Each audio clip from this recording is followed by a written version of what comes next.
Hello and welcome to PGurus channel. I'm your host Shekhar Iyer. To start with, we have some disturbing news from the collapse of a cable bridge in Morbi. We're going to touch upon that and then go into politics around the country. To discuss all this, we have with us veteran journalist Shekhar Iyer ji. Shekhar ji, namaskar and welcome to PGurus channel. Namaskar, sir. Namaskar. Thank you. Shekhar ji, Morbi Cable Bridge disaster. What's the latest on this, sir? Well, the Gujarat Director General of Police said about 40 people are dead or are presumed dead.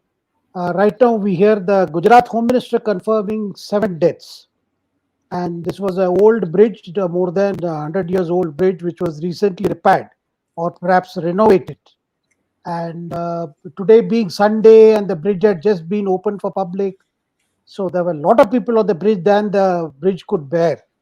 So it gave away, and many people, particularly women and children, fell into the river.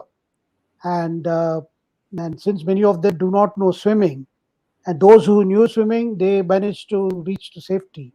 But others, I think, they are searching for it. They have rushed. Both the central government as well as the state government have rushed. Professional divers and others, particularly part of the National Disaster Relief Force, has gone to the spot.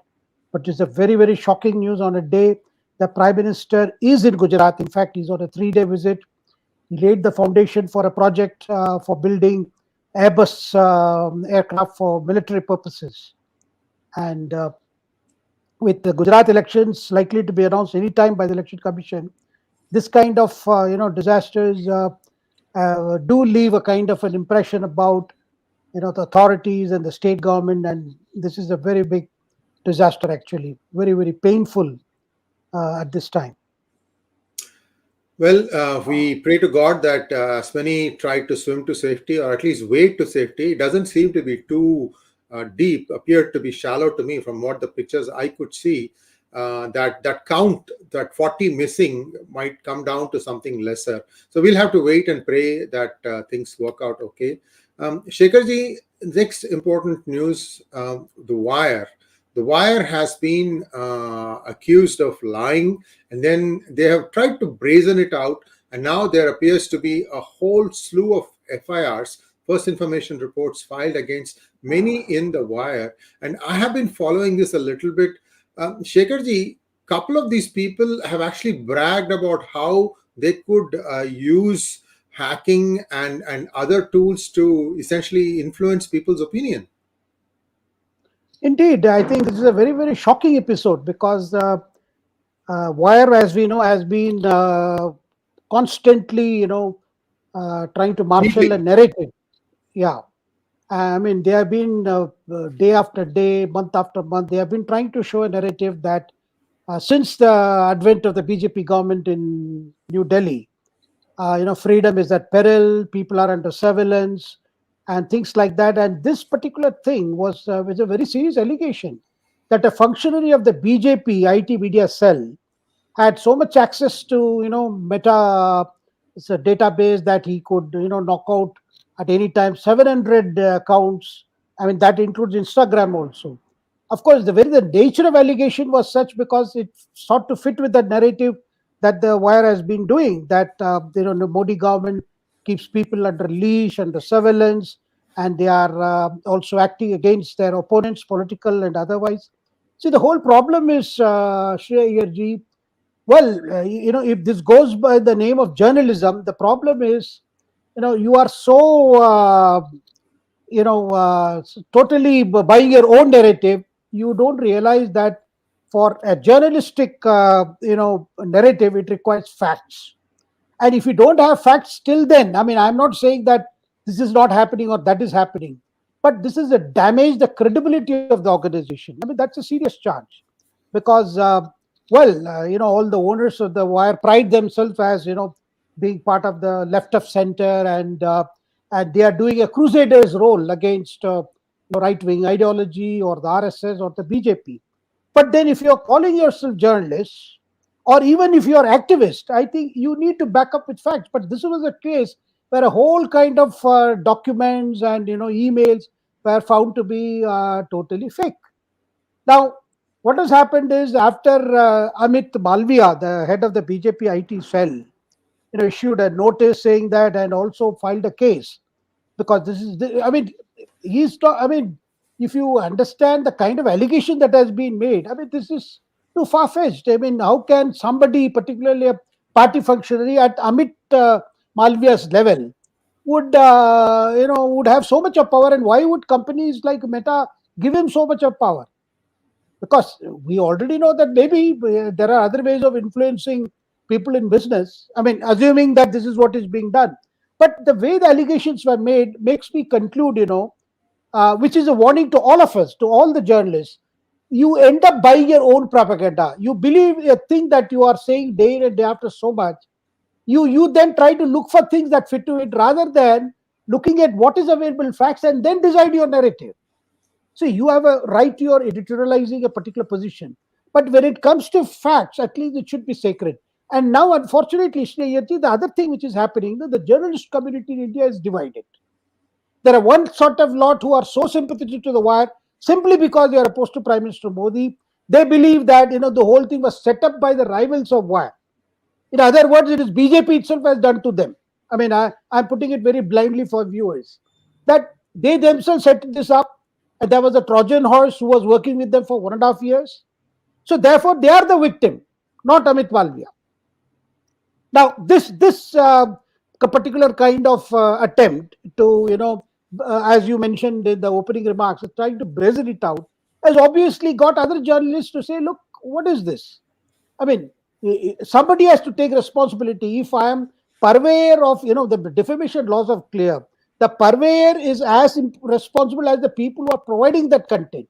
And here this person was your employee. He was working with you for 1.5 years. So you cannot simply wash away your hands by saying, filing a counter FIR. I think this is a warning to all of us.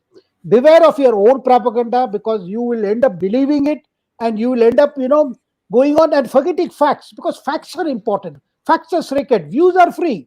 You are free to oppose anybody. I mean, this is a free country. I mean, there is no problem. But an episode like this, which I always thought was in the making, because if you look at some outlets, some web outlets, day in and a day, they try to look at every news and try to project it in a way that fits with the narrative. I mean, that is a danger. That's a warning. And obviously, an organization like Editors Guild, of which I am a member too, initially when these things came out, they came with a statement. Today, they have withdrawn those statements. But all along, what I can see is if you oppose Modi, then you are some sacred cow, then you have to be defended at any cost. And if you are a person who you don't oppose to Modi, then you are then you are horrible to the society. This is the kind of approach some people are approaching in the media, and this has got the media divided. You have an older lot of generation who are members of all these professional bodies who are constantly, who have been very upset since the 2014 mandate and followed by 29 mandate. They have not been able to accept the fact that Modi is getting elected, has won election in states. So they keep, pushing. I mean, thinking that, but journalism is not politics by other means. If you want to do politics, you be directly in it. So, this doesn't help because ultimately it damages the medium, and medium is the message, in such situations. Shreyaji. Thanks for summarizing that. What has been happening in the wire for the longest time, I have seen some really left-leaning organizations who blindly opposed everything that Modi ji has done. PGurus, on the other hand, we are very balanced in this. When he does something good, and he has done a lot of good things for the country, there is no other prime minister that I know of who works day and night for the betterment of the society. Some may come off, some may not come off. Like, for example, the farmers' loss. And it's actually a loss for the farmer, not for the prime minister, who tried and put all his political capital into it to get it passed. So what I'm trying to say is this blind hatred of a person, an ideology, or a government, it doesn't serve the interest of the journalist. Unfortunately now, I don't call myself as a right-winger, Shekharji. I am independent. I look at the news and I say this is what it is, and I usually do only analysis. Even you and I, we are not discussing analysis. We are not talking that this is what happened. We are analyzing what happened. And we stay that course. But people are refusing to accept that somebody can be in the middle. That is another challenge for PGurus. I've been saying for the longest time that Ukraine is a democracy and hence India should support them. Anyway, I'm just trying to tell you some of the challenges that come when you try to walk the middle road. Absolutely, I entirely agree with you, because the middle ground, as you mentioned, if you are not this, then you are assumed you have to be that. That labeling, that labeling is very strong. So you Yes. have people abusing others as Godi media, and the others will say that this is a leftist group. See, what I'm saying is, okay, we are all entitled to our ideology or our particular way of looking at things. But, somewhere along, what has changed in the media scene in India, Shreyaji, the respect for a person who may not belong to your ideology. Yes. That has actually virtually shrunk, because, see, I can understand what you're saying, because I do not belong to any particular ideology. Look, as a journalist, I've covered the left parties, I've covered the Congress party, I've covered the BJP parties. To me, it's a professional job to be done. We have to tell our audience what is what. We are here to connect the dots. But in an attempt to connect dots, we can't start fixing dots where there are no dots. Because that game is going to, that will come off, because people are too intelligent, particularly the viewers of, the channels like PGurus. From the questions they ask and the way they look at things, they are highly informed. In fact, they are looking at a perspective, and that perspective has to be based on facts. We can't manufacture facts. But simply because I am opposed to Modi, I am not some holy cow. I mean, if I oppose Modi, if I oppose BJP, if I oppose RSS, then I'm some great guy. I can do anything. But I mean, this I saw even, I mean, some officers have similarly, those officers who were in problem with say in Gujarat itself, some IPS officers, they had to do to appear as heroes before this crowd is just abuse Modi and say Modi did this, Modi did that. That means, I mean, if you abuse Modi or oppose Modi, then you're a good guy. I mean, this is what has happened, and unfortunately, the other side, a lot of media and the financing of those media outlets, they are subject to investigation. Now, how, just because I run a media and I oppose Modi, I should not be under investigation? I mean, I am entitled to take money through Hawala. I am entitled to violate every law in the land, all because I oppose Modi. I mean, this is what is happening. Just because I say I'm a leftist outlet, or at least so I can do anything, because some of the facts that have come out through the investigation into some outlet, they have been recipients of funds from several sources.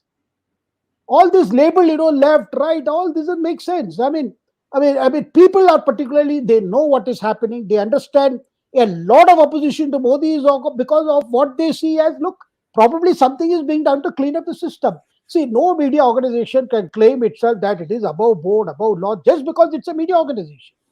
See, I mean, this is what is changing. But then people, I mean, I ultimately believe the credibility, media is worth its credibility. Because media is not a political party. It's not a political platform. They may be political in their approach, but then they need to stick to facts. If they don't do it, they expose themselves to this. And beware of your own propaganda. I keep saying this because, you keep on internalizing it, and in the finally you make all those mistakes, which any editor worth the salt will not do it. I mean, how can somebody come with a document, your own employee come with a document, and then the next day you realize everybody is denying it. But even on denial also, you keep brazen it out. And you brazen it out because it's against Modi. And unfortunately, some great editors, some former editors are out in defense, saying that they are the victims, somebody has planted on them. How can somebody plant it on you? Of course, if you are on a great crusade, you should be even more alert. You should be even more cautious, because lack of awareness of the law, lack of awareness of how the system works, or even lack of vigil on your part is no defense before a court of law. Absolutely, I couldn't agree with you more. Viewers, if you have any questions on today's show, have hashtag #AskShekhar, and you can send in your questions and we will do our best to answer those questions. We have a couple more topics to cover, and then afterwards we'll start looking at questions. Shekharji, this Covergate, nothing new. Politicians will call journalists over This week is not a good week for journalists. Let me put it that way.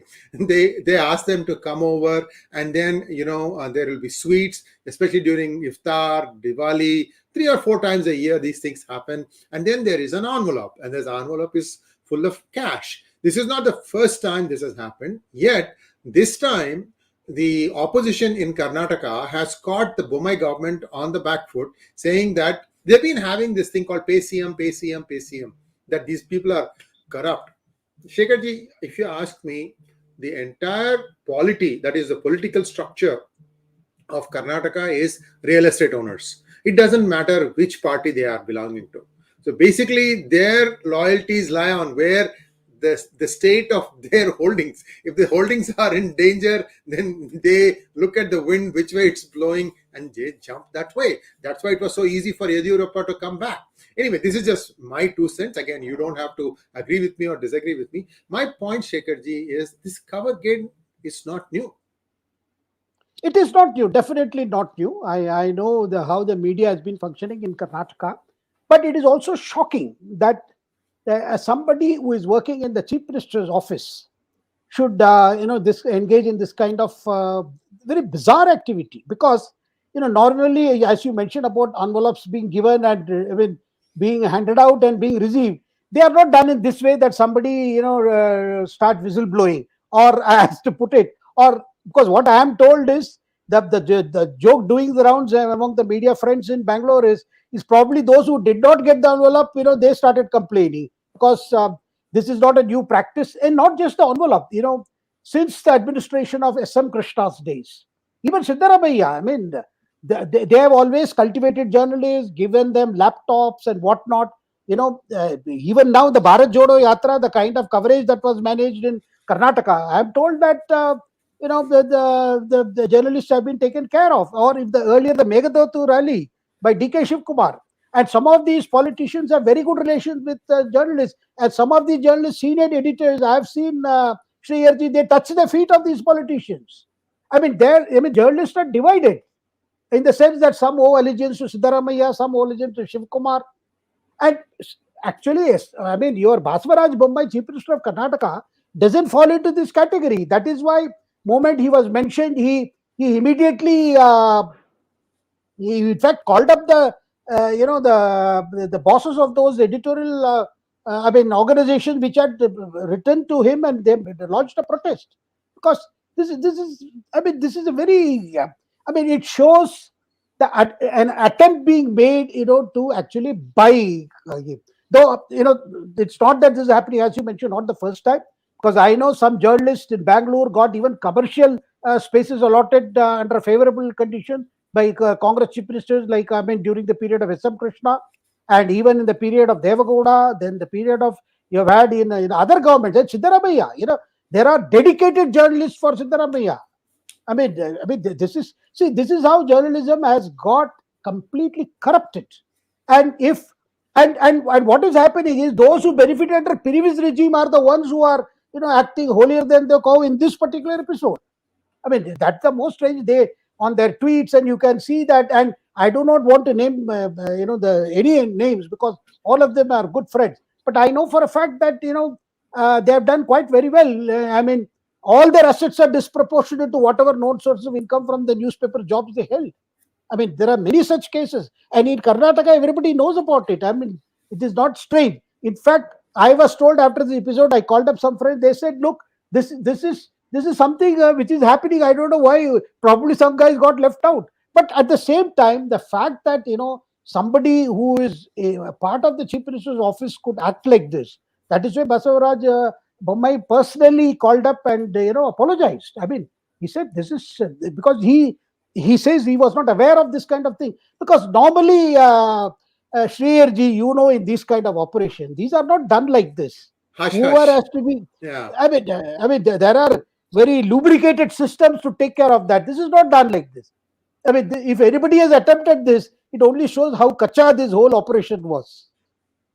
Not only that, Shekhar Ji, there is another aspect to this, and I want to bring to your attention, because now first we are talking about Karnataka, then I'll talk about Tamil Nadu. In Karnataka, there is a website called postcard.news, And during Siddaramaiah reign, postcard.news used to be, right wing. They used to be leaning against what the government was doing. And the government of Siddaramaiah had determined that they will put this guy in jail for 2 days for whatever reason. I mean, they basically hounded him. He had gone underground for some time. Then as soon as he surfaced, maybe he had a feeling that it was clear to come back. They arrested him in Bangalore airport. 2 days he was in prison. And the whole thing was to try and show that for what you have been saying, whether it was right or wrong was not checked. It was just that this guy was opposing the government. We will show how strong we are. Now take a look at DMK, Maridas, Kartik Gopinath, Kishore Swamy. I mean, these are all journalists, and they were all talking about facts. And yet this government didn't think twice by putting them in jail, all because they were fighting for the Hindus, for the temples, for the excesses of the government. You see, what happens is this swings both ways. Now, journalists like you and I, at least I am a little bit insulated because I don't, live in India all the time.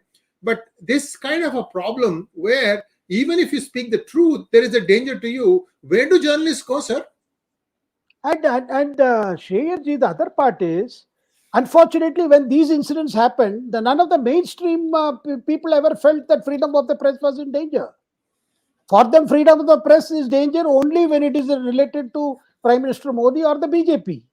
What about all these things which have been, as you mentioned, and the whole there? I mean, not just Karnataka, Telangana. I mean, Telangana is also, where the existing regime in KCR.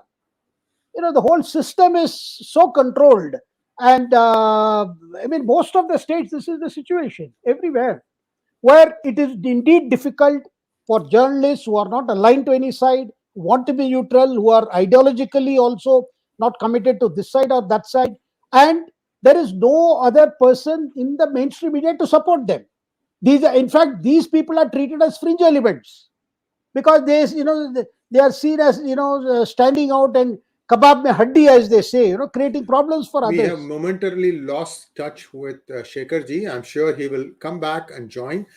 Request to all of you to like this particular video, and also please, after the video finishes, please like, share and subscribe to our channel, and don't forget to click on the bell button for notifications. Shekhar ji, you're back. Please continue, sir.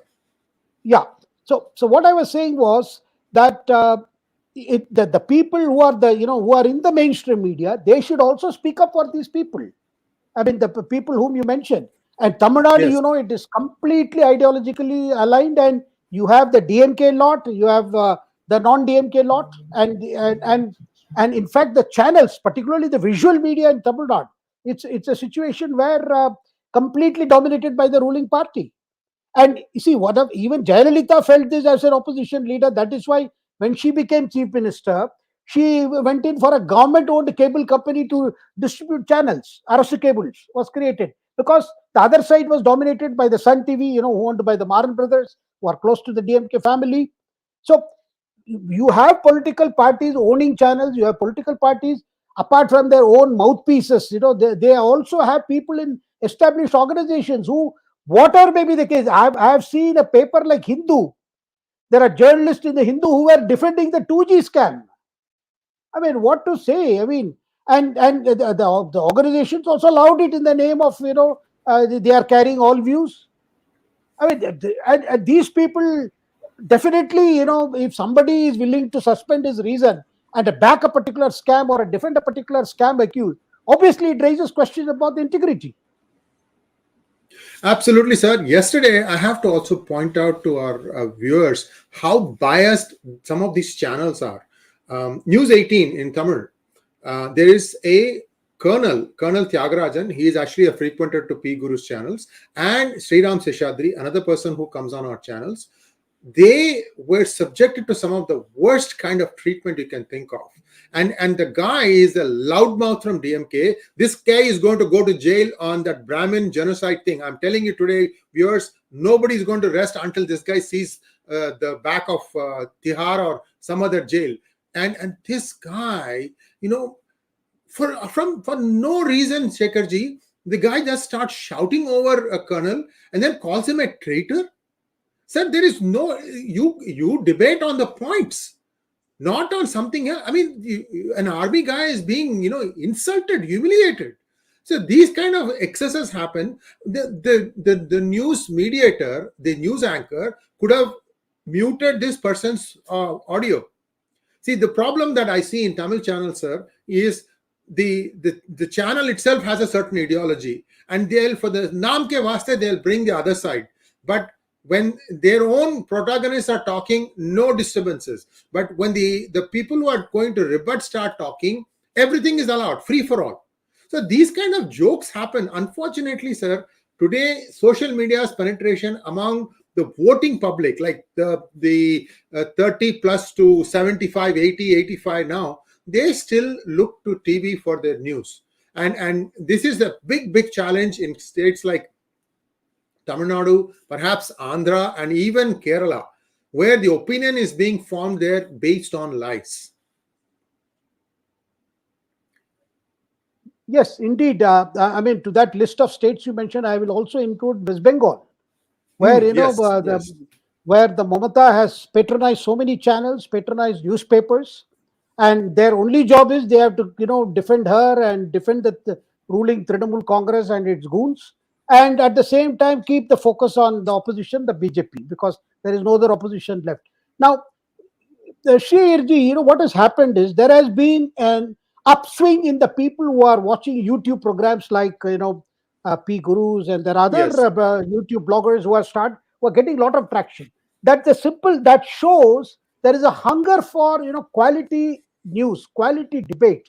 So that itself I have been noticing, because I often go on some of these Tamil YouTube channels where I get the feeling that people, the kind of feedback I get, they are not able to get the other side of the story in the normal Exactly. channels, because as you mentioned that there is a set narrative, as you mentioned, Uppu Chapani or Naam Ke Vaste, they put somebody there and then they go on doing it. And the other horrible thing which is happening there in Tamil Nadu is, whenever they feel that they have no arguments to make, they play up this anti-Brahmin card.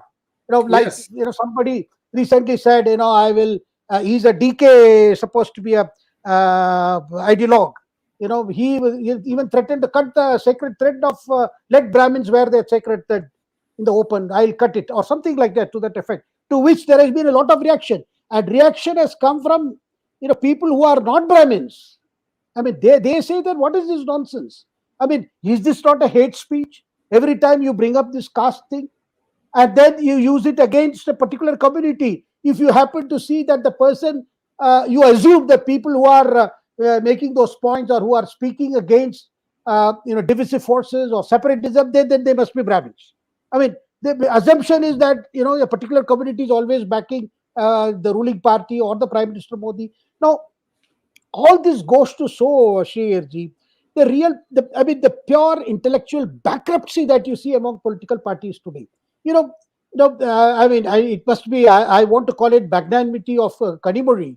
Recently, a DMK leader said BJP has no other person; they only bring item girls for their, for their parties. Yeah, which was very shocking, and reference to people like Kushbu Sundar and to other people who have joined the BJP. I mean, film stars have been with the part of politics in Tamil Nadu for a long time.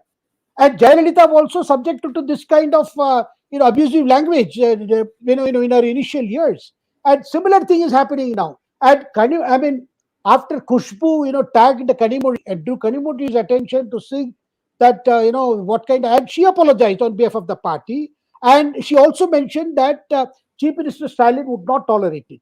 Now you can understand, Shekhar, why Stalin, at the DMK General Council meeting, he said, there are some leaders and ministers who are giving me sleepless nights. I do not know what controversy they will start, what they will do, what they will say, how they will act, and bring a bad name to our party and to me. I mean, this is said it in the DMK General Council. Now you can see all this. I mean, this is a good example. Well, something is going on our screens back and forth. Sorry about that. I think now it is stabilized. One thing that I want to mention in passing, many of you may have seen, what's his name, Yadav, the younger Akhilesh Yadav wearing a Jodo thread at his father's last rites. He's a Yadav. He's wearing a jano.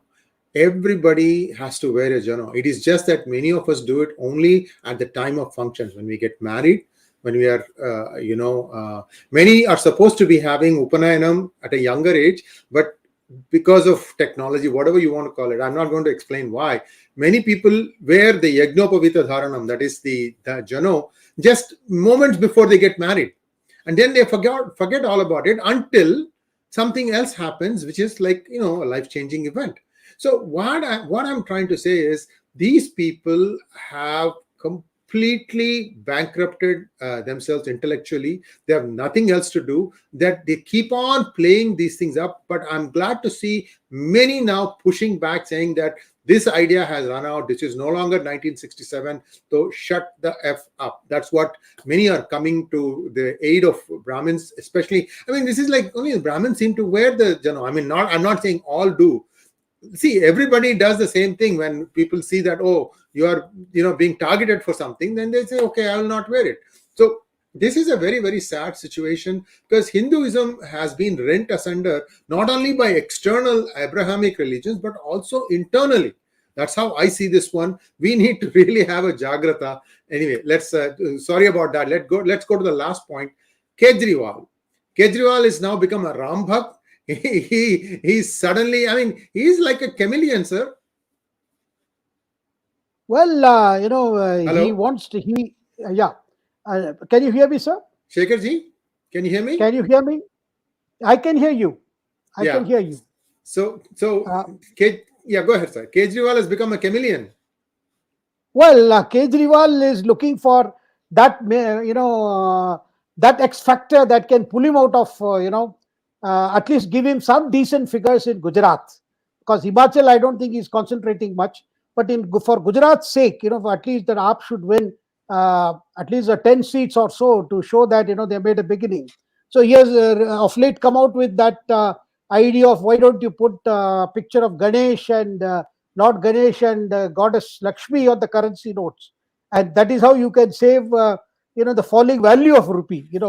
This is a bizarre suggestion. And see, the way I'm looking at it, at one time Lal Krishna Advani came up with the term pseudo secularism, to refer to those parties which were opposed to BJP in the name of secularism, and how they actually encouraged vote bank politics, they encouraged minorityism. And from pseudo secularism to, we have come to a situation where pseudo Hindutva. I mean, look at how politics has traveled. And of course, Kejriwal is not doing it first time. He appropriated the national flag. He wanted to deny BJP that space in nationalism. He has put up national flag all over Delhi. You can see it everywhere. Then, during the last assembly election, he started reciting Hanuman Chalisa in election meetings to show that he's a Ram Bhakt, Hanuman Bhakt, because he feels that this is the way. And some of our columnists are trying to defend Kejriwal, saying, look, when he says all this, the minorities understand that he's saying this to contain BJP.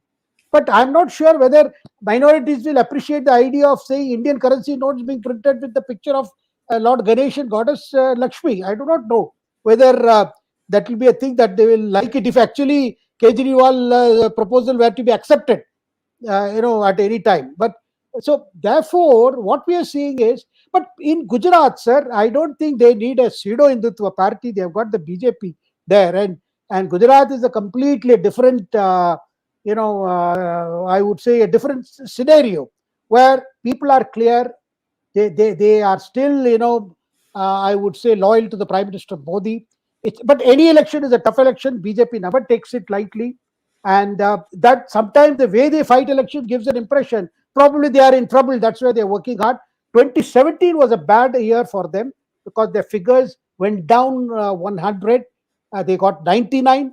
But this time, I think they have set a target. They want at least 2/3 majority. That's about 122 out of 182. But Prime Minister's own, I would say the ideal figure would be somewhere close to 149, a figure that Congress won in 1985 under Madhav Singh Solanki. So, I mean, this being the case, but Kejriwal is, what I can see, that he is constantly looking for ways which to appear like BJP, but not the BJP. But at the same time, I mean, he wants to come up with all these bizarre ideas in the hope that this will somehow click. Because in Gujarat particularly, I don't know whether the freebies are giving traction. Of course, Aam Aadmi Party is focusing on those 46 of the 99 seats that they won in 2017, which are in the urban areas, in big cities like Ahmedabad, Gandhinagar, Rajkot, Vadodara, and those places. But I do not know what is the thing. But then, as we know, every election, BJP fights it very hard, never takes any election easily. But it's an interesting battle because Aam Aadmi Party can gain because they have completely filled up the space which Congress vacated. So the votes that would go to the Congress would probably come to Aam Aadmi Party. But would all the votes come is a question mark. But definitely, this could be an election where the Aam Aadmi Party could open its account in Gujarat. Thank you very much, Shekhar ji. And that was a roundup of what's happening around the country today. And let's open the floor for questions. Here we go.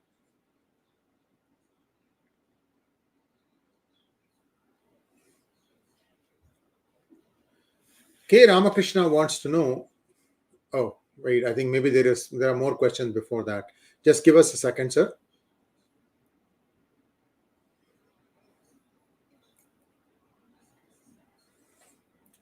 Sir, what is happening in Telangana? Like buying 4 MLAs for 100 crores during bipolar bipolar elections.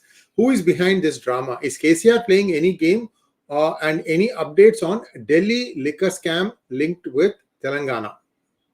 Well, ever since the Delhi liquor scam started singeing his own party leaders and his own financiers and donors, you have seen KCR on a high drive to say that BJP is trying to win over his MLAs.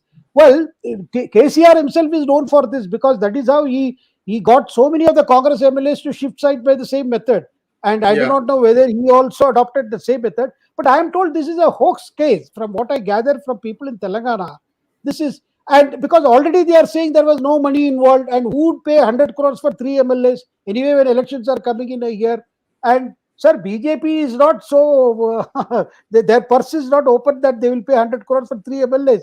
Who will, and what is their worth? What is their, I don't know. So already we are told there was no money, but they were promised 100 crore worth of projects which involve central government could be given to them. I mean, these are quite bizarre allegations, and because I think KCR, like Arvind Kejriwal, like other leaders want to show that the BJP has adopted an Operation Lotus against him. They want to take away his image because he is scared, because he has lost a good number of leaders to BJP. Because after all, he built his party by adopting the same method. Whether it's a karma coming full cycle, I do not know. That is why to this particular charge, Rahul Gandhi's reaction is very interesting. He said, look, KCR has been virtually doing the same thing as BJP is doing. So both are, they are different sides of the same coin. Same to same. So therefore, I think such allegations will come, and of course he has the police with him, so he can get his police people to enact an arrest and enact a scene. But I am not sure this is a way, sir. If the BJP was involved, in fact, they normally don't make it so clumsy. I mean, what I mean is, you have seen it in Maharashtra, you have seen it in Assam. Earlier you saw it in Bengal also. I mean, they would leave it at this way where it's so easy for police to walk in and catch them without money. One thing I have to say, unqualified, Modi and Shah today are a cut above the rest in terms of fighting elections. Whether it is the finesse, it is the messaging, or the result. They have it down. It doesn't matter which state they are fighting. They give it their best. Sometimes they say, sometimes I feel, Prime Minister is spending more time in elections than running the country. But be that as it may, they are cut above the rest. People can disagree with me on comments, but this is how I feel. Shekhar ji, anything you want to add? Definitely. You see, they pick and choose their target. They have a strategy, and they are more than aware of anybody else about the shortcomings of the BJP and the kind of problems it faces or the crisis it faces in different states. And Prime Minister Modi, also realizes that he himself has to do campaigning in different states, because considering the kind of anti-incumbency factors affecting them in states like Gujarat or even in Himachal Pradesh. I mean, when it comes to problems facing them, I mean, there is no attempt by either Modi or Amit Shah, to put it under the carpet. I mean, this is a different BJP. They know the problem, so therefore they have to, do what they have to do, and they have been doing it. And this political game, I mean, to say that BJP is doing Operation Lotus, see, every party has done this, sir. Every party has done this. I mean, the point is today, for the legislators of a opposition party, they are also looking at their own future. They are not waiting for Rahul Gandhi to finish his Bharat Jodo Yatra and then Congress to win election. I mean, they can't wait that long. For all they know, they may not even get a renewed ticket. So every politician, every MLA, or he's looking at his own future. So therefore, the temptations are high, no doubt. I'm not saying that BJP is a party of saints, that they will not adopt some methods. But everybody is in the game. If somebody is good at it, you have to accept that. I mean, you cannot say that morality involves only the BJP, and the BJP is the party which has to uphold morality, because that is what our friends always say, CA Viswanathan wants to know, will Finance Minister Nirmala Sitharaman be the next Kwasi Kwarteng by saying no recession in India? Not at all, not at all. I think Vishwanathan ji is quite mistaken. Prime Minister has full confidence in Nirmala Sitharaman, and of late, the Prime Minister's confidence in her has actually gone up, from what I understand, because both of them, both Prime Minister Modi and Nirmala Sitharaman ji, both have been working hard, and some of the things have borne fruit. That is why when you see Europe engulfed by the problems created by the Ukraine war, and as well as the kind of problems, what you are seeing in Europe, we are not so directly affected. Yes, our economy had to face the 2 years of COVID, and before that, the slowdown, the global slowdown, which also affected our economy, and those are things are picking up now. And the fact that there is a confidence in the industry, I mean, you can see that confidence in the industry, that the way ahead is, we are moving out and we are coming out of it. Yes, the Ukraine crisis poses a problem, because if the energy, our energy bills go up, then we are in trouble. And so I think in terms of future, right now, I know Nirmala Sitharaman ji has started work on the budget. The budget this will be the last full-fledged budget before the elections in 2024. So I do not, absolutely, there is no room to believe that something like that is on the card. Definitely not. Prime Minister has full faith in Nirmala Sitharaman. Let's not have any doubt, and let's not get into this kind of speculation, which there are interested quarters which are attempting to, every time this comes, that you will have a new finance minister and all. I don't think so, because I know for a fact there are Prime Minister has entrusted a lot of critical jobs to Nirmala Sitharaman ji. Right now, she was in the US. She recently traveled to the US. She met several global leaders. So I think there is no room for such speculation, which are obviously spread by some interested quarters. Devbrat Bhaduri wants to know, sir, your prediction on the direction of media tilt as far as propaganda is concerned, given the Twitter takeover. What are the issues that might take up media imagination in the coming 1 year, both national and international? Well, I think the single most challenge before the media is credibility issue, which we discussed. So, the ownership of Twitter or other media outlets, other platforms rather, could change, because these are all commercial entities. They are subjected to commercial persuasions and commercial profitability and other interests. I mean, for us to assume that Twitter in a particular setup is more free or was less free than the previous one, I think these are a matter of, because ultimately these media outlets depend on the ad revenue, and for that they need to be credible. So therefore, I think the sheer pressure of the market, the sheer pressure of having to stay afloat as a credible organization will ensure that this particular aspect is taken care of. Well, propaganda is always there. Sometimes it is brazen, sometimes it is subtle. It is for us, for the viewers, for the readers, and for the consumers of such what is being propagated to go through and see what is fact and what is fiction, and what is outright propaganda and what is outright subtle way of trying to manipulate our thinking. Next question, please. Again from CA Vishwanathan. Is there any correlation between Nifty and Modi winning election and stock market? So you think Modi government is preventing a market crash? Sri Iyer, your view also, please. First, you answer, sir. Well, I do not think Modi government would be so concerned about the market. Yes, market is a good indicator, but at the same time, even during the bad times, I mean, even before, say, last year also, we saw some market showing some very positive movement. I mean, there was a bull run, not recently, a few months ago, when actually things were not so perking up here. So I do not think that itself will be a major factor. I mean, well, they what the government's intervention, particularly in terms of expenditure on public infrastructure, these are the something that has given boost to the market. I mean, definitely, Modi pledging 100 crore, 100 lakh crore for infrastructure development, that gave a lot of boost to several companies who are like cement and steel, and those sectors which could benefit from government spending a lot of money on infrastructure. Apart from that, I do not see the government being directly too concerned or to make interventions to prevent collapse of the market. I don't think that they will do. And but everything is subjected to way, because our markets are interlinked today. The international market as well as our markets are interlinked, so these are subjected to some lows and highs depending on what is happening also elsewhere. Thank you, sir. And Vishwanathan ji, couple of things about India's market. There are 5,000 shares, stocks listed in the market, but only 100 to 150 are active. And if you take Nifty 50, that is 1/3 of the market. That's where most of the action is. How I do have some reservations about this. The people who founded this Nifty 50, both are AWOL, meaning they are missing in action. One is believed to be held up in London. The other one, we don't even know. These are the husband, wife, and the wife got a fake PhD that was proven in a book called Market Mafia. What I'm trying to say is your whole stock market success story is built on a very, very shaky foundation.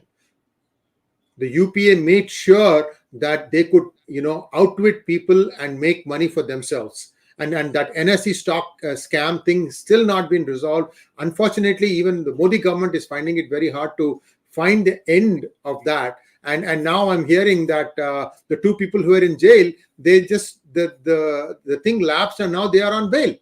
So and quietly they'll leave the country also. So this is the problem with India. You can never take anything and see it to the logical end, especially cases of white collar crime. So don't look at the stock market. You if you want some return on investment, look at some funds that give you 2 to 3% more than what the standard bank interest rates are, and go with that. That's all I would say. Mutual funds to me is a complete no. Next question from Magnet Ranga. Should Rahul have done the Jodo in Gujarat to recover lost ground to AAP?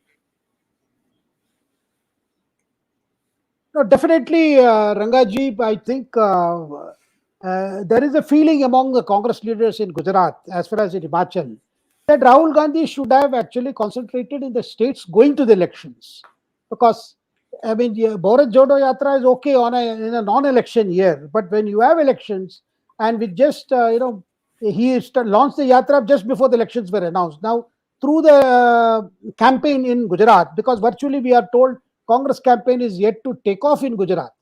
And everything is, the entire Congress establishment is concentrated on the Bharat Jodo Yatra. So there is a feeling that, Congress should not appear to be giving a walkover to Aam Aadmi Party, because it is that space which AAP wants to, capture. So, but then I do not know, how a Bharat Jodo Yatra can help you win elections, because at least if he had done this kind of yatra within Gujarat, say started from Somnath and gone all across all the districts of, definitely it would have helped the Congress organization in Gujarat. It would have enthused the average worker, because after all, elections are won by the work done by the average worker on the ground. Apart from the leaders and candidates, their charisma, their track record, these all play a part, because party labels are one thing, but individual candidates also matter in these elections. I think Rahul Gandhi, for whatever reasons, chose not to concentrate on these two states. Probably, maybe he may address a few meetings, but That's not same thing as having an intensive campaign like a Bharat Jodo Yatra could have done if in these states. Next question, please. Blue Wolf wants to know who is the face of BJP in Karnataka? The CM appears to be not up to the mark. Well, I think it is. The elections will take place in March, April of next year. I don't think the BJP has been able to apply its mind for a new phase. At the moment, they are with Baswaraj Bommai. The Bommai was chosen because he appeared to be a candidate whom Yediyurappa was willing to, be installed in his place, because it was very important to get Yediyurappa, to move on. And that was itself a very difficult task. That's why Baswaraj Bommai came. And actually, Baswaraj Bommai's image is cleaner than the other leaders in the BJP. Some of the other leaders who came from other parties. Because, whenever the way the number was cobbled up, you got all kinds of people coming in from Congress, from JDS. So, and the political culture of Karnataka is such where, sometimes you can't distinguish between them. There is, in terms of corruption, in terms of irregularities, in terms of lack of commitment to governance. Take just the pothole story in Bangalore. Year after rains, you wonder whether it was this dispensation or the previous dispensation. Why is a city like Bangalore being starved of governance when it comes to even maintenance of roads? Of course, now I hear whenever a pothole or some people have died in an accident, the next day, your BMMP people come and try to repair the roads wherever that incident has happened. But I think Bangalore deserves a break. And I think if you, in a city like Bangalore, you cannot show governance. I do not know what is happening in the rest of Karnataka, because this question is bound to come. But then there is a conspiracy of silence among major political parties also. They use it as an election issue rather than willing to come forward and promise, look, these are the things, we'll set it right. I have not seen that happening. It's more about personalities, more about, because somewhere along you find that in terms of political leaders, because none of their track records are better than the other. That's sheer energy that people of Karnataka sometimes feel they are left with options choice. Only the labels change, but the same things keep happening. Yes, sir. I prefixed my whole observation saying that Karnataka's politicians are real estate people, and that is their main thing. They are in politics to preserve their real estate or to further their real estate interests. And there is no religion, there is no party, there is no ideology there. Anything goes. So, Devbrat Bhaduri, next question. What might be the macroeconomic impact on Indian economy given the high leverage and corporate governance lapses, for example, the IT sector? Do these matter in the Indian context? Definitely, if in terms of corporate governance, if our companies cannot show higher adherence or higher compliance, definitely questions will be raised. That is one of the reasons why we are already seeing that some of the sectors which were highly promising, but when it came down to corporate integrity and corporate commitment to quality, that's why our Prime Minister keeps talking of you should they should adopt for a zero defect policy. See, unfortunately, our Indian companies do not attach the kind of value that we attach to quality. Consequently, of course, there are good companies which have done very well, but there are a majority of them seem to be calm chalao type, which has actually affected our image also. So one cannot say that this will not matter. They do matter. And the years to come, when our economy will appear to be doing well, these laggards will actually pull us down. It's very important that they start straightening their things. They start ensuring that there is a high level of integrity, a high level of quality, high level of professional management practices, which is very important. Absolutely, sir. And that brings us to a close of today's program. But as an aside to what you just said, viewers, think about why Vedanta and Foxconn decided to go to Gujarat. They had all these states. Gujarat is not a water surplus state, although you can say that semiconductor water usage, 85% gets recycled, so it's not a loss. But power is a huge problem. You have to be able to deliver power. And why did these two companies choose to go to Gujarat? as opposed to say Karnataka, which is a more obvious choice because of the fact that there's engineering talent available in abundance there. Why did they do that? This question you should all be asking, because this is what is actually Modi trying to do. He's trying to concentrate on places where there is not enough of existing growth, trying to create new markets and avenues for different states. UP is another example. And if Bihar ever becomes a BJP state, I have no doubt in my mind that they will try to grow in leaps and bounds. Right now, it is riven in caste politics, unfortunately. But just 2 cents, why, you can send in your comments as to why the Vedanta Foxconn combo decided on Gujarat instead of any other state. The qualifiers would have been Karnataka, Tamil Nadu, Andhra Pradesh, or Telangana. These were the 4 where there is a fair amount of high-tech inputs available, capital available. So thank you very much, Shekhar ji, and we'll be again back very soon. Shekhar ji gives us the gift of his time once every week. So we always cherish his insights. Like he said, he's very objective. We don't take sides. We tell you as we see it. Sometimes they are also wrong. We admit that. We also tell you, don't take our word for it. You make your own opinion, but we are here to present you the facts the way we see it. Thank you very much, sir. Namaskar. Thank you, sir. Namaskar.